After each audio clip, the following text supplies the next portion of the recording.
Hello student, good morning to all of you. Welcome in ideal 30 classes. आइए आज हम आप सभी के साथ प्रकाश का अपवर्तन, रिफ्रैक्शन ऑफ लाइट का जो है एमसीक्यू लेकर के आए हैं। आज माँ दुर्गा के जो है हम लोग महागौरी स्वरूप का पूजा करते हैं, अर्थात आज महागौरी का पूजा है जो नवरात्रि का अष्टम दिन है। और इसके साथ हम कोशिश करेंगे कि आप जो है इस वीडियो के साथ जो है आप अपना ऑब्जेक्टिव एमसीक्यू इम्प्रूव करेंगे प्रकाश का अपवर्तन चैप्टर का।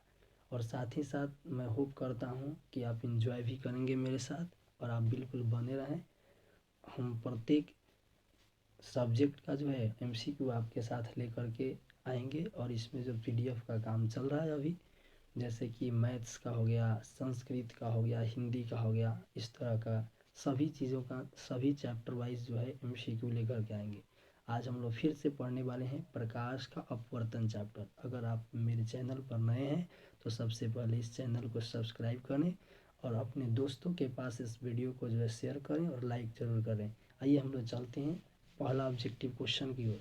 निम्नलिखित में से किसका अपवर्तनांक सबसे अधिक होता है? अगर बात करें कि इसमें ऑप्शन दिया गया वायु, बर्फ, कांच और हीरा, तो फ्रेंड्स सबसे पहले चर्चा किया जाएगा कि किसका अपवर्तनांक सबसे अधिक है। तो हीरा का अपवर्तनांक जो होता है वह सबसे अधिक होता है और हीरा का अपवर्तनांक जो होता है वह हमेशा 2.42%। देखिए इसमें मेंशन भी किया गया है कि हीरा का अपवर्तनांक सबसे अधिक होता है और वह होता कितना है तो 2.42%, अर्थात ऑप्शन नंबर जो है वह डी हो गया।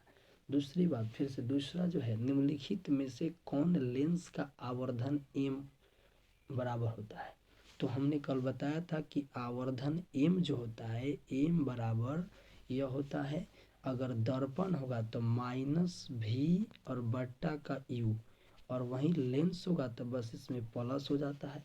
यानी कि आज लेंस की बात हो रही है तो आवर्धन एम बराबर प्लस भी बट्टा यू, जहाँ ऑप्शन नंबर डी मेंशन किया गया है। ऑप्शन नंबर डी इसका आंसर होगा। निम्नलिखित में से कौन लेंस का आवर्धन का मात्रक है? तो यहाँ भी बटा यू बोलेंगे, और अगर दर्पण पूछे तो माइनस भी बटा यू। क्वेश्चन नंबर 3 है, निम्नलिखित में से किस माध्यम में प्रकाश की चाल अधिकतम होती है? तो देखिए सबसे अधिक जो है यह प्रकाश की चाल की बात करें या वेग की बात करें तो सबसे अधिक प्रकाश की चाल जो होता है वह निर्वात में होता है, निर्वात में। लेकिन आज ऑप्शन में कोई ऐसा तो नहीं है, तो हम लोग यहाँ पर चर्चा करेंगे कि ऑप्शन में अगर ऐसा कुछ नहीं हो तो हम लोग जो है यहाँ पर निर्वात और हवा लगभग या वायु का अपवर्तनांक लगभग, यहाँ पर आप देखिएगा कि हवा में या निर्वात में पूछे तो ये दोनों लगभग समान होता है कि यहाँ पर दोनों का वेग जो होता है प्रकाश का वेग हवा या निर्वात में लगभग समान होता है। इसलिए अगर ऑप्शन में निर्वात नहीं है तो हम लोग जो है यहाँ पर हवा ही टिक करेंगे और यहाँ 3 का आपका ए आंसर हो जाएगा। अगला क्वेश्चन, निम्नलिखित में से किस लेंस की फोकल दूरी धनात्मक होती है? निम्नलिखित में से किस लेंस की फोकल दूरी या फोकस दूरी धनात्मक होती है? तो फ्रेंड्स फोकस दूरी धनात्मक बोले तो लेंस हो या दर्पण हो, उत्तल लेंस या उत्तल दर्पण की फोकस दूरी धनात्मक होती है, जबकि अवतल लेंस या अवतल दर्पण की फोकस दूरी ऋणात्मक होती है। तो आज पूछा कि किस लेंस की फोकस दूरी धनात्मक होती है, तो ऑप्शन नंबर बी होगा, उत्तल लेंस की फोकस दूरी धनात्मक होती है। उत्तल लेंस की फोकस दूरी धनात्मक होती है, जबकि अवतल दर्पण या अवतल लेंस की फोकस दूरी जो होती है वह क्या होती है, तो अवतल दर्पण या अवतल लेंस की फोकस दूरी ऋणात्मक होती है। अगला आप देख पा रहे होंगे यहाँ पर जो है क्वेश्चन जैसे देख पा रहे होंगे, यहाँ पर जो दिया गया क्वेश्चन है वह दिया गया कुछ ऐसा,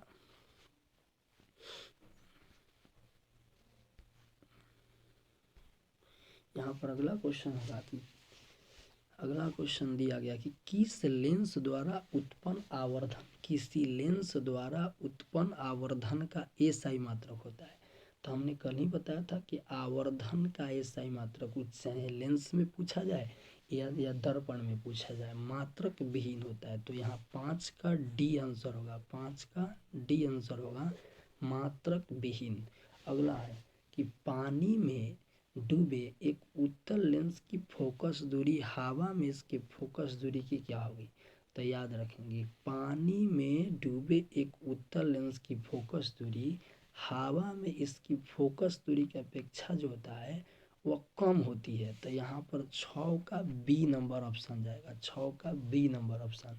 अगला क्वेश्चन पूछा गया है, अगला क्वेश्चन कि कौन सा लेंस अपसारी लेंस कहलाता है। तो याद रखिएगा कि अवतल लेंस जो होता है वह अपसारी लेंस कहलाता है। अगर दर्पण की बात करेगा तो उत्तल दर्पण, अवतल लेंस, उत्तल दर्पण का जो गुण होगा वह अवतल लेंस का गुण होगा। तो अवतल लेंस को अपसारी लेंस कहेंगे। तो 7 का ऑप्शन नंबर क्या होगा, ए हो जाएगा। लेकिन याद रखें कि अवतल लेंस को अपसारी जो है अपसारी लेंस कहते हैं, जबकि उत्तल दर्पण को अपसारी दर्पण कहते हैं। उत्तल लेंस को अभिसारी लेंस कहते हैं और उत्तल लेंस हुआ तो अवतल दर्पण से गुण समानता रखेगा। तो अवतल दर्पण को हम लोग अभिसारी दर्पण कहते हैं, अभिसारी दर्पण, जबकि उत्तल लेंस को हम लोग अभिसारी लेंस कहते हैं। तो यहाँ पर जो होगा 7 का तो अपसारी लेंस की बात हुआ है तो अवतल लेंस हो जाएगा। तो 7 का आंसर हो गया ए। अगला क्वेश्चन, लेंस में मुख्य फोकस की संख्या। तो याद रखें कि लेंस में दो फोकस f1 और f2 दो फोकस होता है। तो 9 का यहाँ ऑप्शन नंबर जो होगा, 9 का आपके साथ ऑप्शन नंबर जो होगा वो ए हो जाएगा। 9 का ऑप्शन नंबर ए हो जाएगा। 9 का ऑप्शन नंबर जो है वह ए हो जाएगा।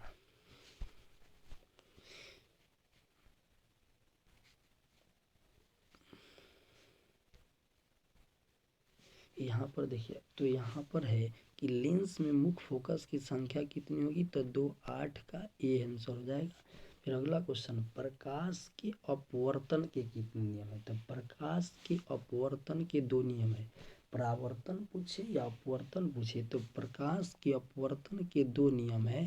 तो 9 का ए हो गया कि 2 नियम, और वह कौन कौन से नियम होगा। तो अगर लेंस पूछा जाए तो लेंस में आपतित किरण, अपवर्तित किरण तथा आपतन बिंदु पर डाला गया अभिलंब तीनों एक ही समतल में स्थित होते हैं। तथा दूसरा, प्रकाश के किसी विशेष वर्ण के लिए आपतन कोण की जाया अपवर्तन कोण की जाया का जो अनुपात होगा वह एक नियतांक अर्थात कांस्टेंट नंबर होता है। अर्थात इसी को बोला जाता है साइन आई बट्टा साइन आर। और इसको म्यू बराबर जो साइन आई बट्टा साइन आर है उसी को हम लोग स्नेल का नियम कहते हैं। और ये प्रकाश के अपवर्तन के द्वितीय नियम को स्नेल का नियम कहा जाता है। आपसे क्वेश्चन राइज किया जा सकता है या पूछा जा सकता है कि प्रकाश के अपवर्तन के कौन से नियम को स्नेल का नियम कहते हैं। तो प्रकाश के अपवर्तन के द्वितीय नियम को स्नेल का नियम कहा जाता है। तो आप यहाँ देख रहे होंगे पूछा गया क्वेश्चन कि प्रकाश के अपवर्तन के कितने नियम है। तो 2, ऑप्शन नंबर 9 का ए हो जाएगा। अगला क्वेश्चन, किस लेंस के द्वारा सिर्फ काल्पनिक प्रतिबिंब बनता है। तो याद रखें कि उत्तल दर्पण में सिर्फ काल्पनिक प्रतिबिंब बनेगा, जबकि अगर उत्तल दर्पण है तो अवतल लेंस हो जाएगा। उत्तल दर्पण अवतल लेंस, तो अवतल लेंस में जो होगा वह सिर्फ काल्पनिक प्रतिबिंब बनेगा। अवतल लेंस में सिर्फ काल्पनिक प्रतिबिंब बनेगा। तो यहाँ 10 का जो है वह आंसर हो जाएगा बी, अवतल लेंस। 10 का बी ऑप्शन हो जाएगा, 10 का बी अवतल लेंस। तो याद रखें कि उत्तल दर्पण में काल्पनिक प्रतिबिंब, तो उत्तल दर्पण अवतल लेंस यह दोनों गुण में समान होते हैं। अगला क्वेश्चन, एक लेंस की क्षमता +5D है तो यह किस प्रकार का लेंस है। तो +5D का मतलब क्या हुआ। तो लेंस के क्षमता का SI मात्रक होता है डायोप्टर D, जो व्यवहारिक मात्रक है। अतः प्लस जो है यह दर्शाता है कि लेंस की जो क्षमता है वह धनात्मक है। और धनात्मक लेंस की फोकस दूरी हो अगर, चूँकि P बराबर जो होता है वह होता है 1/f। तो यदि फोकस दूरी धनात्मक होती है तो लेंस उत्तल लेंस होगा या उत्तल दर्पण होगा। तो यहाँ पर P बराबर 1/f यहाँ जो दिया गया है इसमें जो है मेंशन किया कि क्षमता +5, तो प्लस लिखा रेफरेंस। तो यहाँ याद रखें कि उत्तल लेंस आंसर होगा। तो कहा कि एक लेंस की क्षमता +5 डायोप्टर तक किस प्रकार का लेंस है, तो यहाँ जो 11 का बी होगा उत्तल लेंस, 11 का बी होगा उत्तल लेंस। लेकिन अगर यही पूछा जाता है कि -5D है तो अवतल लेंस हो जाता है, क्योंकि माइनस प्लस यहाँ दर्शाता है लेंस की क्षमता का धनात्मक या ऋणात्मक होने का। अगला क्वेश्चन, निम्नलिखित में से कौन सा पदार्थ लेंस बनाने के लिए प्रयुक्त नहीं किया जा सकता है, तो लेंस बनाने के लिए प्रयुक्त नहीं होगा तो यहाँ पर देख लेंगे कि जल तो होगा, कांच यह भी होगा, प्लास्टिक यह भी होगा, लेकिन मिट्टी का प्रयोग लेंस बनाने के लिए नहीं किया जाता है। तो 12 का जो डी नंबर आंसर होगा वो आंसर हो जाएगा कि मिट्टी का प्रयोग नहीं किया जाता है। अगला लेंस सूत्र है, तो लेंस जो सूत्र है वह होगा 1/f बराबर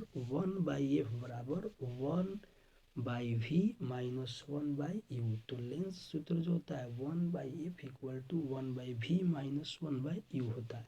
तो आपका एक 13 नंबर क्वेश्चन का आंसर जो होगा वह ए हो जाएगा। इसके बाद देखिएगा 14 नंबर क्वेश्चन दिया, निम्नलिखित में से किस लेंस को अभिसारी लेंस कहते हैं, तो उत्तल लेंस को अभिसारी लेंस कहा जाता है। अवतल दर्पण को अभिसारी दर्पण कहते हैं। तो उत्तल लेंस अवतल दर्पण का गुण समान होगा। तो 14 का आपका आंसर ए हो जाएगा। इसके बाद 15 नंबर, निम्नलिखित में से कौन सा लेंस की क्षमता का एसआई मात्रक है, तो देखिए यहाँ पर 4 ऑप्शन है। लेंस की क्षमता का एसआई मात्रक जो व्यवहारिक मात्रक है वह है डायोप्टर। तो क्वेश्चन 15 का सी आंसर होगा डायोप्टर। लेकिन आप देख रहे होंगे क्या कि इसमें जो लेंस की क्षमता का व्यवहारिक मात्रक डायोप्टर है, लेकिन अगर उसका एसआई मात्रक पूछा जाए तो प्रति मीटर बोलते हैं उसको, यानी m के पावर -1 को बोलते हैं प्रति मीटर। तो प्रति जो मीटर होगा वह लेंस की क्षमता का एसआई मात्रक होता है, लेकिन लेंस का जो व्यवहारिक मात्रक होता है वो डायोप्टर होता है। इसके बाद किसी लेंस की क्षमता -2D है तो यहाँ इसकी फोकस दूरी, तो देखिए पहले बताया गया था कि प्लस में दिया रहे तो उत्तल लेंस होगा, माइनस में दिया रहे तो यहाँ पर जो है अवतल लेंस होगा। लेकिन आज ये नहीं पूछा गया, आज यह पूछा गया कि लेंस की क्षमता -2D है तो इसकी फोकस दूरी क्या होगी। तो आइए हम आपको बताते हैं कि कैसे हम इसको निकाल पाएंगे। इसको कैसे जो है हम लोग निकाल पाएंगे कि अगर लेंस की क्षमता दिया रहे तो हम लोग कैसे इसको निकाल पाएंगे, आइए इस पर चर्चा करते हैं। तो यहाँ देखिएगा P बराबर जो होता है, यहाँ देखेंगे क्या कि P बराबर P बराबर जो है 1/f होता है। P बराबर 1/f होगा। तो आपका क्षमता दिया गया तो आपसे फोकस दूरी पूछ लिया, तो f बराबर जो होगा ये मीटर के लिए होगा। अगर मीटर में रहे तो P बराबर 1/f, जहाँ की f जो होगा वो मीटर में रहे। यह जो क्षमता निकालना है आपको f, तो आपको निकालना होगा कि f क्या होगा, तो ये 1/p के बराबर, चूँकि p इधर आ जाएगा तो 1/p होगा। तो यहाँ f निकालना कि फोकस दूरी क्या है, अगर मीटर में दिया है तो 1/p होगा। तो यहाँ पर 1 और बट्टा का -2, तो -2 तो ये दर्शाता है कि लेंस किस प्रकार का है, लेकिन आज यहाँ केवल 2 रखेंगे तब। तो यहाँ 1/2 जो 0.5 के बराबर होगा, 1/2 जो 0.5 के बराबर होगा तो 0.5 मीटर बोला जाए, या 100 से इसमें गुना कर दीजिएगा तो cm में आ जाएगा 50 cm में होगा तो 50 cm हो जाएगा, नहीं तो मीटर में होगा तो 0.5 मीटर हो जाएगा। तो आप यहाँ देख रहे होंगे, यहाँ आप देख रहे होंगे कि इसमें पूछा कि किसी लेंस की क्षमता -2D तो इसकी फोकस दूरी, तो देखिए ऊपर में आंसर 16 का ए हो जाएगा 0.5 मीटर, 0.5 मीटर। या ऐसे माइनस में भी दिया है कि -0.5 मीटर, तो माइनस में यहाँ ऑलरेडी है तो यहाँ भी क्या करेंगे माइनस में ही दे देंगे, क्योंकि 0.5 मीटर तो वहाँ आया, लेकिन आज पूछा कि माइनस में होगा कि प्लस में, तब फोकस दूरी यहाँ पर पहले क्षमता ऋणात्मक है तो वहाँ माइनस रखते तो यहाँ भी माइनस हो जाता, तो -0.5 मीटर आंसर होगा। अगला 17 अपर यानी कि 16 का डी आंसर हो गया। 17 में अपूर्णांक जो है वो बराबर होता है। तो देखिए अपूर्णांक हम लोग म्यू से डिनोट करते हैं, इसको म्यू बोला जाता है। अब म्यू बराबर होता है साइन आई बट्टा साइन आर, साइन आई बट्टा साइन आर। तो यहाँ पर जो है अपूर्णांक म्यू उसी को डिनोट करने का तरीका है। तो म्यू बराबर साइन आई बट्टा साइन आर, जो कि 17 का ऑप्शन नंबर ए में दिया गया है। अगला, एक उत्तल लेंस की क्षमता +1d है। एक उत्तल लेंस की क्षमता +1d है तो उस लेंस की फोकस दूरी होगी। तो यहाँ देखिए अगर क्षमता 1d दिया है तो फोकस दूरी आपको निकालने के लिए पूछा, तो याद रखें कि क्षमता 1d प्लस में दिया तो फोकस दूरी पूछेगा तो डायरेक्ट आप आंसर इसका जो है 100 cm मार सकते हैं। चूँकि यहाँ पर p का मान दिया है, आपसे पूछ रहा है एफ का मान, तो एफ बराबर 1/p, तो 1/1 करने से यहाँ पर जो होगा मीटर में 1 मीटर आएगा, लेकिन cm में 100 cm आ जाएगा। तो यहाँ 18 का क्या हो जाएगा c, 18 का आंसर c होगा +100 cm। तो याद रखें उत्तल लेंस की क्षमता अगर 1d डायोप्टर हो तो यहाँ पर जो है अगर फोकस जो ही पूछा जाए तो +100 cm, अगर माइनस में आ रहा था तो -100 cm। इसके बाद 19 नंबर आप क्वेश्चन को देख रहे होंगे कि उत्तल लेंस के सामने वस्तु कहाँ रखने पर वस्तु के प्रतिबिंब जो है वह वस्तु के बराबर होगा। उत्तल लेंस के सामने वस्तु कहाँ रखने पर प्रतिबिंब वस्तु के बराबर आकार का होगा या बनेगा। तो याद रखेंगे सी पर, वक्रता केंद्र पर। 19 का सी आपका आंसर होगा, 19 का सी होगा आंसर कि वक्रता केंद्र, अर्थात इसी को सी से डिनोट किया जाता है वक्रता केंद्र को। तो उत्तल लेंस के सामने वस्तु को कहाँ रखने पर प्रतिबिंब वस्तु के बराबर आकार का बनेगा, तो वक्रता केंद्र पर हो जाएगा। इसके बाद क्वेश्चन नंबर जो 20 है, कौन सा लेंस में वास्तविक और आभासी दोनों प्रकार का प्रतिबिंब बनता है। कौन सा लेंस में वास्तविक और आभासी दोनों प्रकार का लेंस बनता है। तो यहाँ आपके साथ 4 ऑप्शन है। 20 का ए अवतल लेंस, बी में जो है आप देख रहे होंगे उत्तल लेंस, सी में दिया गया a+b दोनों, और डी में दिया इनमें से कोई नहीं। तो फ्रेंड्स यह 20 नंबर जो क्वेश्चन है यह आपके लिए है। आप कमेंट बॉक्स में ज़रूर इसका जवाब बताएंगे कि इसका आंसर क्या हो सकता है, ए बी सी या डी, इसमें से आंसर बताएंगे। ये आपके लिए क्वेश्चन है। फिर मिलते हैं तो अगले वीडियो में, तब तक के लिए जय हिंद जय भारत। मुझे विश्वास है कि आप इसका आनंद उठाएंगे, ज़रूर हमारे साथ बने रहिए।